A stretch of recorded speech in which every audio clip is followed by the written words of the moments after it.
യഥാർത്ഥത്തിൽ ഈ ത്രിയേകത്വം കടന്നു വരുന്നത് എപ്പോഴാണെന്നറിയാം?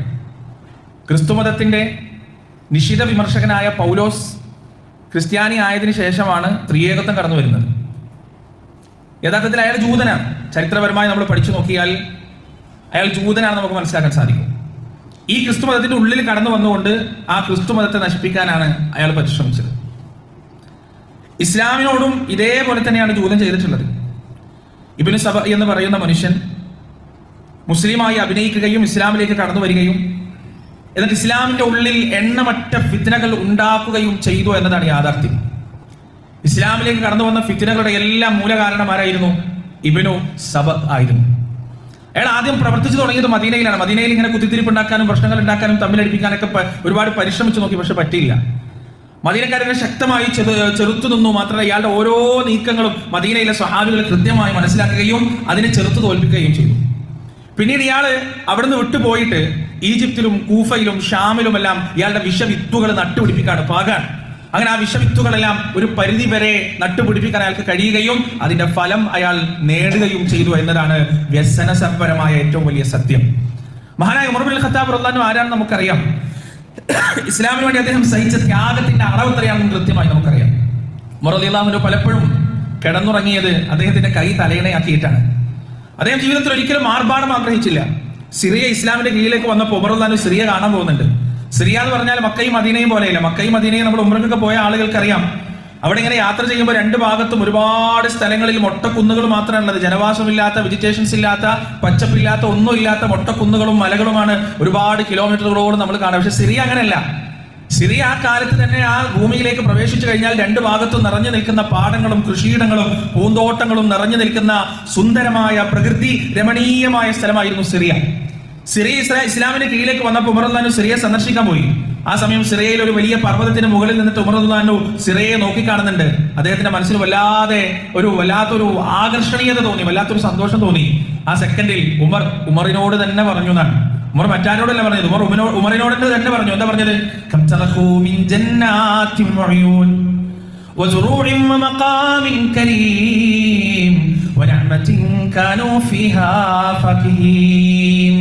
എത്രയെത്ര പൂന്തോട്ടങ്ങളും എത്രയെത്ര മണിസൗധങ്ങളും എത്രയെത്ര ഇതുപോലെയുള്ള രാജാധികാരങ്ങളുമാണ് ഇന്നലകളിലുള്ള ആളുകൾ വിട്ടേച്ചു പോയത്. അതുകൊണ്ട് ഉമറെ കണ്ണു മഞ്ഞളിച്ചു പോകരുത്. അതുകൊണ്ട് ഉമറെ ഈ ദുനിയാവിന്റെ രസങ്ങളിലും ഈ ദുനിയാവിന്റെ സുഖങ്ങളിലും മനസ്സ് മയങ്ങിപ്പോകരുത്. ഉമർ റളിയല്ലാഹു അൻഹു സ്വന്തത്തോട് സംസാരിക്കാൻ അങ്ങനെയുള്ള ഒരു മനുഷ്യൻ. ഉമർ റളിയല്ലാഹു അൻഹുവിന്റെ കാലഘട്ടത്തിൽ ഇസ്ലാമിന്റെ കീഴിലേക്ക് വന്ന രാജ്യങ്ങൾ ഏതൊക്കെയാണ്? സിറിയ ഇസ്ലാമിന്റെ കീഴിലേക്ക് വന്നു, ഈജിപ്ത് ഇസ്ലാമിന്റെ കീഴിലേക്ക് വന്നു, ഇറാഖ് വന്നു, പേർഷ്യ വന്നു, അർമേനിയ വന്നു, നോർത്ത് ആഫ്രിക്ക വന്നു, ബൈസന്റൈൻ വന്നു. ഇങ്ങനെ ഉമർ റളിയല്ലാഹു അൻഹുവിന്റെ ഭരണകാലഘട്ടത്തിൽ 10 വർഷത്തോളമുള്ള ഭരണകാലഘട്ടത്തിൽ ഈ പറയുന്ന പ്രദേശങ്ങൾ മുഴുവൻ ഇസ്ലാമിന്റെ കീഴിലേക്ക് വന്നു. ഇതിൽ പേർഷ്യയെ കീഴടക്കിയപ്പോൾ യഥാർത്ഥത്തിൽ ഇന്നത്തെ ഇറാനാണ് യഥാർത്ഥത്തിൽ പേർഷ്യ എന്ന് പറയുന്നത്. പേർഷ്യ കീഴടക്കിയപ്പോൾ അവിടെയുള്ള പല ആളുകൾക്കും ഉമർ റളിയല്ലാഹു അൻഹുവിനോട് തീർത്ത പക തോന്നിയതാണ്. ആ പക അവർ തീർക്കുന്നത് മഹാനായ ഉമർ ഇബ്നുൽ ഖത്താബ് റളിയല്ലാഹു അൻഹു വധിച്ചിട്ടാണ്, അദ്ദേഹത്തെ കൊന്നിട്ടാണ്. സുബഹ് നമസ്കാരത്തിന് ഇമാം നിൽക്കുകയായിരുന്നു. ഉമർ റളിയല്ലാഹു അൻഹു മുന്നിൽ നിന്ന് ഇമാം നിന്ന് പരിശുദ്ധ ഖുർആൻ പാരായണം ചെയ്യുമ്പോൾ വിഷം പുരട്ടിയ കത്തിയുമായി വന്ന് പിറകിൽ നിന്ന് കുത്തുകയാണ്. ഒരു കുത്തല്ല, 6 കുത്താണ് ഉമർ റളിയല്ലാഹുവിന്റെ ശരീരത്തിലേക്ക് അയാൾ കുത്തിയത്. അബൂ ലുഅ്ലുഅ എന്ന് പറയുന്ന മനുഷ്യൻ, ആ മനുഷ്യനെ പുറത്ത് തന്നെ 6 കുത്തുകൾ കുത്തി. ആ കുത്തേറ്റുകൊണ്ട് ഉമർ റളിയല്ലാഹു അൻഹു ബോധം കെട്ടുപോകുന്നു. ആ വലിയ മനുഷ്യൻ 10 കൊല്ലത്തോളം ഇസ്ലാമിനും മുസ്ലിങ്ങൾക്ക് വേണ്ടി ജീവിച്ച് തന്റെ ജീവിതത്തിന്റെ എല്ലാ സുഖങ്ങളും ആർഭാടങ്ങളും വേണ്ടാന്ന് വെച്ച്, നിങ്ങൾക്കറിയോ പ്രിയപ്പെട്ട ഉമർ റളിയല്ലാഹു അൻഹു സമാധാനത്തോടെ കിടന്നുറങ്ങിയ ദിവസങ്ങൾ വളരെ വിരളമായിരുന്നു. രാത്രി കാലങ്ങളിൽ അദ്ദേഹം ഇങ്ങനെ റോന്തു ചുറ്റി തന്റെ നാട്ടിലൂടെ, തന്റെ ഭരണത്തിന് കീഴിലുള്ള പ്രദേശത്തൂടെ ഉമർ റോന്തു ചുറ്റി. എന്തിനാണെന്നറിയോ?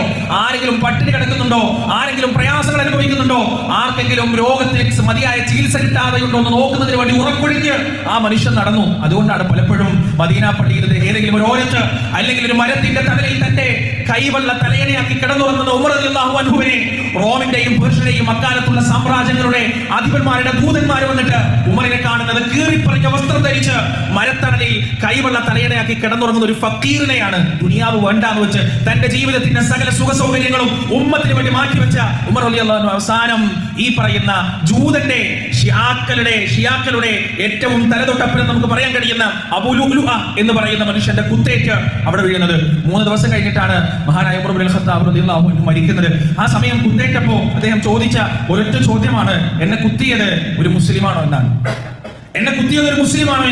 മറുപടി പറയപ്പെട്ടു, അല്ല, അങ്ങേ കുത്തിയത് ഒരു മുസ്ലിം അല്ല, ഒരു അഗ്നി ആരാധകനാണ് എന്ന് മറുപടി കേട്ടപ്പോൾ ഉമർ റളിയല്ലാഹു സമാധാനിച്ചു എന്നാണ്. കാരണം ഒരു മുസ്ലിം അല്ലല്ലോ എന്നെ കുത്തിയത്, എന്നെ കൊന്നത് എന്ന് പറഞ്ഞ് സമാധാനിച്ചു എന്നാണ്. പ്രിയപ്പെട്ടവരെ, നമ്മെ അത്ഭുതപ്പെടുത്തുന്ന ഒരു വസ്തുത എന്താണെന്ന് അറിയോ? ഈ ഉമർ റളിയല്ലാഹു അൻഹുവിനെ ക്രൂരമായി കുത്തിക്കൊന്ന അബൂ ലുഅ്ലുഅ എന്ന് പറയുന്ന മനുഷ്യന്റെ ജാറമുണ്ട് ലോകത്തൊരു രാജ്യത്ത്, ലോകത്തൊരു പ്രദേശത്ത്, ഇറാനിലെ കാശാൻ എന്ന് പറയുന്ന പ്രവിശ്യയിൽ ഈ അബൂ ലുഅ്ലുഅ എന്ന് പറയുന്ന മനുഷ്യന്റെ ജാറം അവിടെയുണ്ട്. അവിടെയുള്ള ആളുകൾ ഈ മനുഷ്യനെ ആദരിക്കുകയും ബഹുമാനിക്കുകയും ചെയ്യുന്നുണ്ട്. എന്തിന്? മഹാനായ ഉമർ ഇബ്നുൽ ഖത്താബ് റളിയല്ലാഹു അൻഹുവിനെ കൊല ചെയ്തു എന്ന കൃത്യത്തിന് വേണ്ടി അവർ ഈ മനുഷ്യനെ ബഹുമാനിക്കുകയാണ്. ഈ ധിക്കാരിയെ, ഈ അഹങ്കാരിയെ, ഈ മതനിഷേധിയെ അള്ളാഹുവിന്റെ റസൂലിന്റെ പ്രഥമാനുയായികളിൽപ്പെട്ട രണ്ടാമത്തെ ഖലീഫയായ ഉമർ ഇബ്നുൽ ഖത്താബ് റളിയല്ലാഹു അൻഹുവെ കൊന്നു എന്ന പേരിൽ ഒരു മനുഷ്യനെ ആദരിക്കുകയും ബഹുമാനിക്കുകയും ചെയ്യുന്ന ഒരു വിഭാഗമാണ് പ്രിയപ്പെട്ടവരെ ഷിയാക്കൾ എന്ന് പറയുന്നത്. നാം കൃത്യമായി മനസ്സിലാക്കുക. ഒന്നാമതായി അവർ ഉമർ റളിയല്ലാഹു അൻഹുവിനെ കൊന്നു. രണ്ടാമതായി അവരുടെ കരാളഹസ്തങ്ങൾ ഉസ്മാൻ ഇബ്നു അഫ്ഫാൻ റളിയല്ലാഹു അൻഹുവിനെയും തേടി വന്നു എന്നത് ചരിത്രം പഠിപ്പിച്ചു വരുന്ന വലിയ സത്യമാണ്. 40ഓളം ആളുകൾ ഉസ്മാൻ ഇബ്നു അഫ്ഫാൻ റളിയല്ലാഹു അൻഹുവിന്റെ വീട് വളയുകയും അവസാനം അദ്ദേഹത്തിന്റെ മേൽക്കൂര പൊളിച്ച് ആ വീടിന്റെ അകത്തേക്ക് ഇറങ്ങുമ്പോൾ ഉസ്മാൻ റളിയല്ലാഹു അൻഹു പരിശുദ്ധ ഖുർആൻ പാരായണം ചെയ്യുകയായിരുന്നു. ആദ്യത്തെ വെട്ട് തന്നെ ഖുർആൻ പിടിച്ച കയ്യിലേക്കായിരുന്നു ചരിത്രം നമുക്ക് പറഞ്ഞു തരുന്നു. ഖുർആൻ പിടിച്ച കയ്യിലേക്ക് ഒന്നാമത്തെ വെട്ട് വെട്ടി. പക്ഷേ ആ പരിശുദ്ധ ഖുർആനിന്റെ പ്രതി താഴേക്ക് വീഴാൻ ആ മഹാനുഭവൻ അനുവദിച്ചില്ല. അദ്ദേഹം തന്നെ മറ്റേ കയ്യിലേക്ക് ഖുർആൻ മാറ്റി പിടിച്ചു. അദ്ദേഹത്തിന്റെ താടിരോമങ്ങൾ പറിച്ചെടുത്തു. ആ കൂട്ടത്തിലുണ്ടായിരുന്ന ഒരുത്തൻ ഉസ്മാൻ ഇബ്നു അഫ്ഫാൻ റളിയല്ലാഹു അൻഹുവിന്റെ കഴുത്തറുക്കുന്നതിന് വേണ്ടി മുന്നോട്ട് വന്നു. നായില എന്ന ഉസ്മാൻ റളിയല്ലാഹു അൻഹുവിന്റെ ഭാര്യ അദ്ദേഹത്തെ സംരക്ഷിക്കുന്നതിന് മുന്നോട്ട് വന്നു. അദ്ദേഹം അവരുടെ കൈവിരലുകൾ മുഴുവൻ ഇവർ വെട്ടുമാറ്റി കളഞ്ഞു. ഉസ്മാൻ റളിയല്ലാഹു അവർ ചേർത്ത് പിടിച്ചപ്പോ അദ്ദേഹത്തിന്റെ കൈവിരലുകൾ മുഴുവൻ അക്രമകാരികൾ വെട്ടിമാറ്റി. എന്നിട്ട് ക്രൂരമായി ഉസ്മാൻ ഇബ്നു അഫ്ഫാൻ റളിയല്ലാഹു അൻഹുവിനെ അവരവിടെ വെച്ച് അദ്ദേഹത്തിന്റെ വീട്ടിൽ വെച്ച് കൊല ചെയ്തു എന്നതാണ് സത്യം. പ്രിയപ്പെട്ടവരെ, ഇതിനുവേണ്ടി പണിയെടുത്തത് ഇബ്നു സബ എന്ന് പറയുന്ന ജൂതനാണ്. ഇതിനുവേണ്ടി ഒരുങ്ങിക്കെട്ടി വന്നത് ഇന്നത്തെ ഷിയാക്കളുടെ പൂർവികരാണ് എന്ന് നമ്മൾ മനസ്സിലാക്കുക. ഉസ്മാൻ റളിയല്ലാഹു അൻഹുവിന്റെ വധത്തോടുകൂടി, മരണത്തോടുകൂടി അവിടെ സംഭവിച്ചത് എന്താണ്? പിന്നീട് മുസ്ലിങ്ങൾ തമ്മിലുള്ള യുദ്ധം നടക്കുന്നു, ജമൽ യുദ്ധം നടക്കുന്നു, സിഫീൻ യുദ്ധം നടക്കുന്നു. എണ്ണിയാൽ ഒടുങ്ങാത്ത ഫിത്നകളുടെ വലിയ വാതിലുകൾ മുസ്ലിം ഉമ്മത്തിൽ പ്രിയപ്പെട്ടവരെ കടന്നു വരികയും ചെയ്യുന്നു. എന്താ കാരണം? ഉസ്മാൻ ഇബ്നു അഫ്ഫാൻ റളിയല്ലാഹു അൻഹുവിന്റെ വധം എന്ന് പറയുന്നത്. പ്രിയപ്പെട്ടവരെ, ഞാൻ തുടക്കത്തിൽ സൂചിപ്പിച്ച ദുരന്തം എന്താണ്, അപകടം എന്താണ്? പ്രിയപ്പെട്ടവരെ, മെല്ലെ മെല്ലെ നമ്മുടെ കേരളക്കരയിലേക്കും എത്തി നോക്കാൻ തുടങ്ങുന്ന ഷിയായിസം എന്ന, ഷിയയ്യത്ത് എന്ന വലിയ ദുരന്തത്തെ, വലിയ അപകടത്തെ, ഇസ്ലാം മുസ്ലിങ്ങൾക്കിടയിൽ ബാധിച്ച വലിയ ക്യാൻസറിനെ മനസ്സിലാക്കേണ്ടതുപോലെ മനസ്സിലാക്കിയിട്ടില്ലെങ്കിൽ, തിരിച്ചറിയേണ്ടതുപോലെ നാം തിരിച്ചറിഞ്ഞിട്ടില്ലെങ്കിൽ അത് ഉമ്മത്തിനിടയിൽ വലിയ അപകടം ഉണ്ടാക്കുമെന്ന കാര്യത്തിൽ യാതൊരു സംശയവുമില്ല.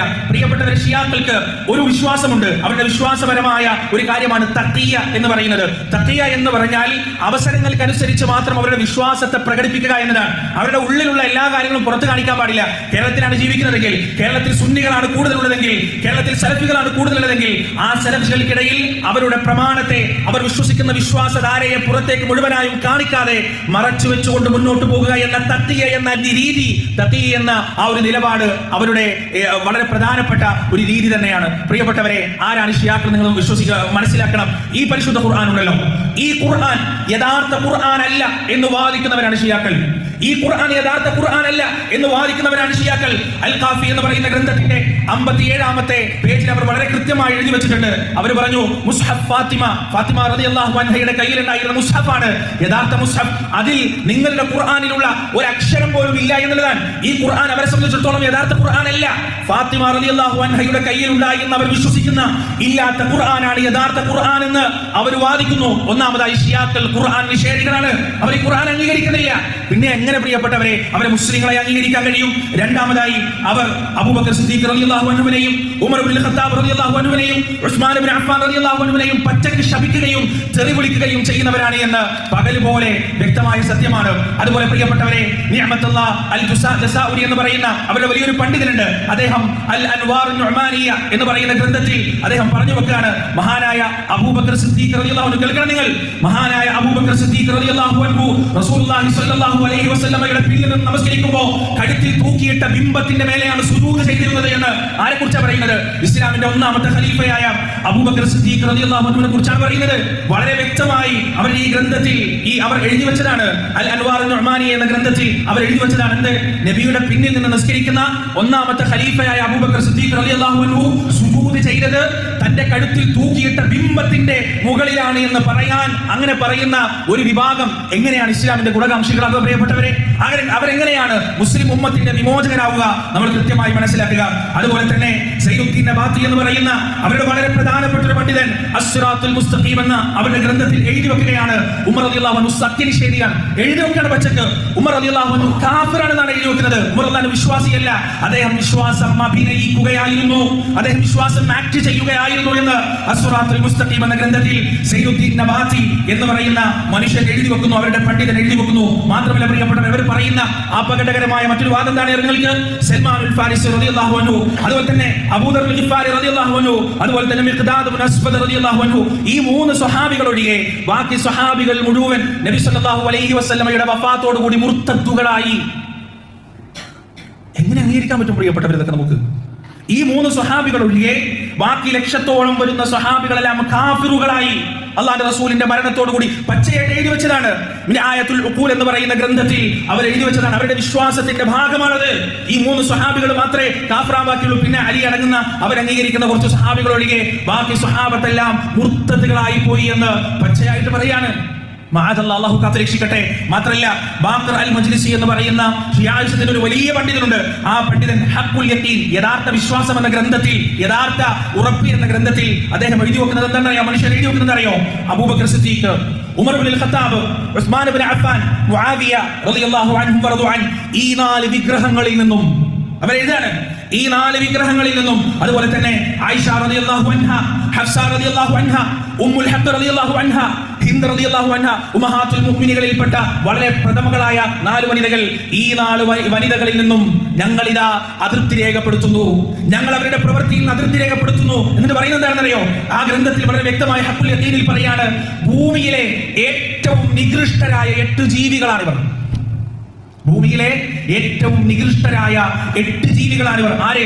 അബൂബക്കർ സിദ്ദീഖ് റളിയല്ലാഹു അൻഹു മക്കയിൽ നിന്ന് മദീനയിലേക്ക് അല്ലാഹുവിന്റെ റസൂലിന്റെ കൂടെ പലായനം നടത്തുമ്പോൾ മുന്നിലും പിന്നിലും നിന്ന് സംരക്ഷണ കവചം ചെയ്ത അബൂബക്കർ സിദ്ദീഖ് റളിയല്ലാഹു അൻഹു വലിയ ധനാഢ്യനായിട്ടും ഇസ്ലാമിലേക്ക് കടന്നു വന്ന അടിമകളെ മോചിപ്പിച്ച് തന്റെ സമ്പത്ത് മുഴുവൻ തീർന്നുപോയ അബൂബക്കർ സിദ്ദീഖ് റളിയല്ലാഹു അൻഹു പ്രവാചകന് വേണ്ടിയും ഇസ്ലാമിന് വേണ്ടിയും ഉമ്മത്തിന് വേണ്ടിയും തന്റെ തടിയും തന്റെ സമ്പത്തും തന്റെ സമയവും മുഴുവൻ മാറ്റിവെച്ച മഹാനായ അബൂബക്കർ സിദ്ദീഖ് റളിയല്ലാഹു അൻഹു. ആ അബൂബക്കർ സിദ്ദീഖ് റളിയല്ലാഹു അൻഹുവിനെ കുറിച്ചാണ് പറയുന്നത് ഈ ഭൂമിയിലെ ഏറ്റവും നികൃഷ്ടനായ ജീവി എന്ന്.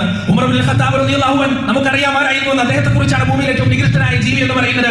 ഉസ്മാൻ ഇബ്നു അഫ്ഫാൻ, അതുപോലെ തന്നെ മുആവിയ, അതുപോലെ തന്നെ നബി സല്ലല്ലാഹു അലൈഹി വസല്ലം അവസാനം ഈ ലോകത്ത് നിന്ന് വിട പറഞ്ഞു പോകുമ്പോൾ ആരുടെ മടിയിലാണോ തലവെച്ച് കിടന്നിരുന്നത്, ആരാണോ അവസാനമായി പ്രവാചകന് ദന്തശുദ്ധി വരുത്തിയത്, ആരുടെ പേരാണോ അവസാനമായി നബി സല്ലല്ലാഹു അലൈഹി വസല്ലം ഉച്ചരിച്ചത്, മരണവേദന കൊണ്ട് പുളയുമ്പോൾ നമ്മുടെ പ്രവാചകൻ അവസാനമായി പറഞ്ഞത് യാ ആയിഷ, ആയിഷ ഇന്നലിൽ മൗത്തിൽ സക്കറാത്ത്, മരണത്തിന് വല്ലാത്ത വേദനയുണ്ടെന്ന് പറഞ്ഞ ആ ആയിഷ റളിയല്ലാഹു അൻഹയെ കുറിച്ച് മറ്റു ഭാര്യമാരോടെല്ലാം സമ്മതം എടുത്തുകൊണ്ട് തന്റെ രോഗഗ്രസ്തമായ അവസ്ഥയിൽ പ്രവാചകൻ കഴിഞ്ഞുകൂടാൻ ആഗ്രഹിച്ച വീട് ആയിഷ റളിയല്ലാഹു അൻഹയുടെ വീട്. ആയിഷത്തു സിദ്ദീഖ റളിയല്ലാഹു അൻഹയെ കുറിച്ചാണ് പറയുന്നത്. എന്ത്? ഭൂമിയിലെ ഏറ്റവും നികൃഷ്ടരായ ജീവി എന്ന് പറയുന്ന പ്രിയപ്പെട്ടവരെ, ഷിയായിസം ഒരിക്കലും തീരല്ല കേട്ടോ. ഷിയാക്കൾ ഒരിക്കലും മുസ്ലിങ്ങളുടെ വിമോചകരല്ല. തെറ്റിദ്ധരിക്കരുത്. നമ്മൾ കൃത്യമായി മനസ്സിലാക്കണം. ചരിത്രത്തിൽ നിന്ന് വായിച്ചു പഠിക്കണം. വൈകാരികതയല്ല നമ്മൾ നയിക്കേണ്ടത്. ഞാൻ ആവർത്തിച്ചു പറയട്ടെ, വൈകാരികതയല്ല നമ്മൾ നയിക്കേണ്ടത്. ഇസ്ലാമിന്റെ നിലപാടുകൾ നാം പഠിക്കേണ്ടത് മീഡിയകളിൽ നിന്നല്ല, വാർത്തകളിൽ നിന്നല്ല, പത്രങ്ങളുടെ എഡിറ്റോറിയലുകളിൽ നിന്നല്ല, ചാനൽ ചർച്ചയിൽ നിന്നല്ല, മറിച്ച് ഇസ്ലാമിൽ വ്യക്തമായ ചരിത്രം രേഖപ്പെടുത്തി വെച്ചിട്ടുണ്ട്. ആരാണ് ഫാത്തിമികൾ, ആരാണ് ഷിയാക്കൾ, അവർ ഇസ്ലാമിന് ഉണ്ടാക്കിയ പരിക്കുകൾ എത്രയാണ്, അവർ ഇസ്ലാമിന് ഉണ്ടാക്കിയ ഫിത്നകൾ എത്രയാണെന്നൊക്കെ വളരെ കൃത്യമായി പഠിപ്പിച്ചു വെച്ചിട്ടുണ്ട് ഇന്നലകളിലെ പണ്ഡിതന്മാർ. ആ ഗ്രന്ഥം ഒന്ന് തുറന്നു നോക്കാൻ ഉമ്മത്തെ നാം തയ്യാറാവണം. നാം മനസ്സ് കാണിക്കണം, മനസ്സ് തുറക്കണം. മീഡിയകൾ പറഞ്ഞു തരുന്നത് അതുപോലെ വിശ്വസിച്ച് ആരെങ്കിലും നമ്മെ രക്ഷിക്കാൻ വരും എന്നൊരിക്കലും വിചാരിക്കരുത്. ലോകത്തെ യഥാർത്ഥ ഇസ്ലാമിന്റെ രക്ഷകർ എന്ന് പറയുന്നത് ഇസ്ലാമിന്റെ യഥാർത്ഥ വക്താക്കൾ തന്നെയാണ്, യഥാർത്ഥ സുന്നികൾ തന്നെയാണ്. യഥാർത്ഥ അഹ്ലുസ് സുന്നയുടെ വിശ്വാസത്തിലൂടെ അല്ലാതെ പ്രിയപ്പെട്ടവരെ ഇസ്ലാമിന് മോചനമില്ല, മുസ്ലിങ്ങൾക്ക് മോചനമില്ല. ലോകം ഇന്ന് അനുഭവിക്കുന്ന പ്രയാസങ്ങളിലും ബുദ്ധിമുട്ടുകളിൽ നിന്നും ഈ ഉമ്മത്ത് മോചിപ്പിക്കപ്പെടണമെങ്കിൽ അതിനൊരൊറ്റ വഴി മാത്രമേ ഉള്ളൂ. അത് അഹ്ലുസ് സുന്നയുടെ യഥാർത്ഥ മാർഗ്ഗം മാർഗമാണെന്ന് നാം മനസ്സിലാക്കുക. മറ്റാരും നമ്മെ രക്ഷിക്കാൻ വരില്ല, മറ്റെല്ലാം കാപട്യമാണെന്ന് നാം തിരിച്ചറിയുക.